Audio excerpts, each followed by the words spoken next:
Oui, oui, parce qu'il y a par exemple le modèle constructiviste du développement de l'enfant. C'est un modèle que j'apprécie beaucoup, qui est un modèle qui propose que, en fait, en fonction du patrimoine génétique de l'enfant, l'enfant va commencer par se développer dans une certaine direction.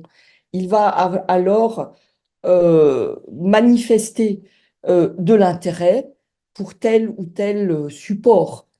Et à ce moment-là, le support en question peut, comment dirais-je, euh, avoir des effets sur le développement de l'enfant. Ce qui fait que l'enfant va arriver au stade suivant en étant déjà celui qui résulte de ce qu'il était initialement et du support qu'il a rencontré.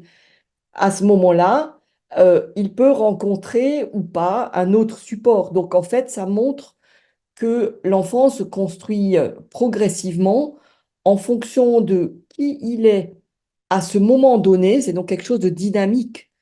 C'est-à-dire que on va pas dire non plus tel enfant il est comme ça, il va bénéficier de tel et tel type de support. Non, il est comme ça à un temps T.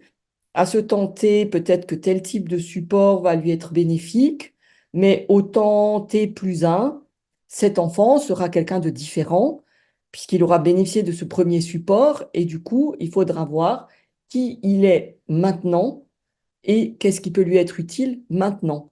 Donc c'est vraiment quelque chose de dynamique qui évolue tout le temps. Il faut le construire. Ça suppose donc qu'il faut construire ça en dialogue à tout moment.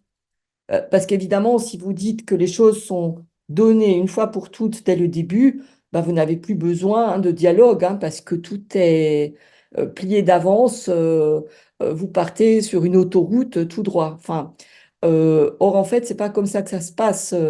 Euh, il y a des ajustements qui se font en permanence, qui nécessitent de bien comprendre. Et souvent, on comprend bien quand on est à plusieurs, hein, de quelle manière avancer avec tel enfant ou tel autre enfant, chacun étant différent et ayant des besoins spécifiques.